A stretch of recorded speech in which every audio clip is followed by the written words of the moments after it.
here with the guy of the moment, behind the guy, Zurdo, Malik Scott. How you doing, sir? I'm doing very good. My guy Zurdo Ramirez just unified another title. Um, he's a very special fighter, man. He goes up in weight class. He boxes nothing but heavyweights and cruiserweights. I've never seen him hurt in sparring with 18 ounce on, 16 ounce on, with 10 ounces on. He's a very special fighter. Just like I've been saying all week, it's just a different level. That's all I was saying. At the press conference, he said to everybody, he was like, I've done serious preparation for Billam Smith. Now that the fight is done, what was that? What was some of that preparation? How about Julian Chua, who came up with an incredible game plan, was just basically telling Zurdo to use his feet, use his God-given ability, use his distance, and don't let Billam turn it into a sloppy tug-of-war fight, because that's Billam's style. He's tough, but he's tough with the tug-of-war style. Hold with one hand, bang with the other, stuff like that. We didn't allow none of that, and we didn't allow none of that with skills. Skills pay the bills. This game is going in a direction now where people is trying to make it seem like if you're just brute strong and got a lot of heart, that you can win fights. Yeah, that's good. But when you come up against a craftsman like Zurdo Ramirez, and all you got is toughness, it's not going to be enough. I noticed, Billam Smith was trying to hold the center of the ring, but Zurdo's foot movement, is that something that you've been working on? Because he seemed that he was, whipping all the time. Yes, and it's just cutting the corner and making angles and doing exactly what they be working on in the gym, pivoting, getting on the hooks. Very smooth fighter, man. Southpaw. He was, I believe, light heavyweight, cruiserweight champion, three-time champion. He have the ability to go up and be heavyweight champion if he want to.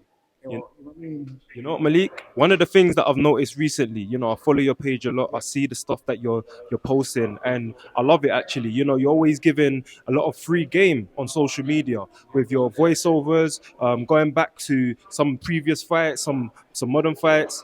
You talk about not making silent agreements. Yes. I feel like that was displayed today with Zurdo. Absolutely. When that guy was trying to clinch, Zurdo will pull his hand out and work the center. Sometimes Zurdo would just lay inside, in my opinion, a little too long without punching. But he's still growing. He's still learning. And believe it or not, that's 65 or 70% of them.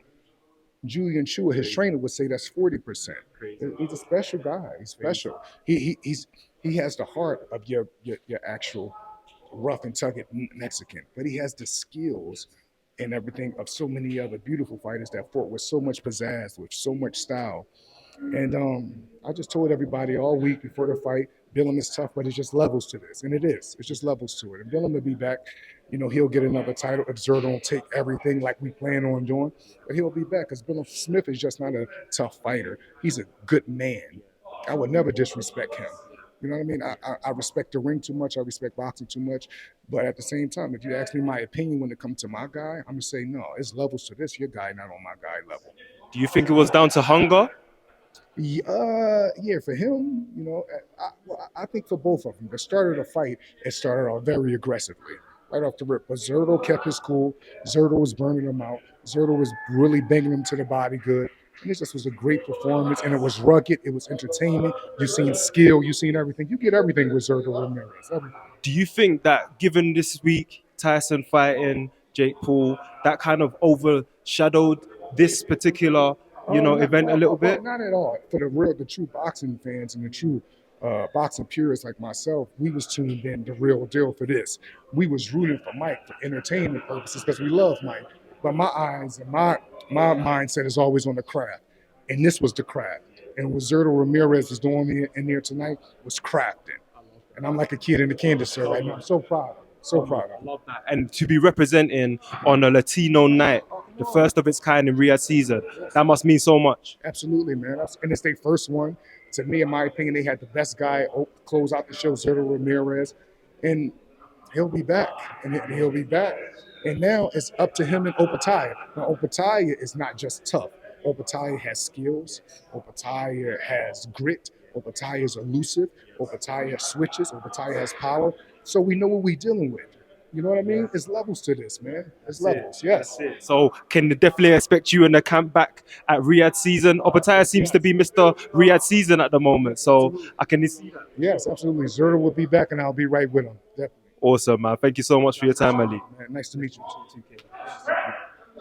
You know?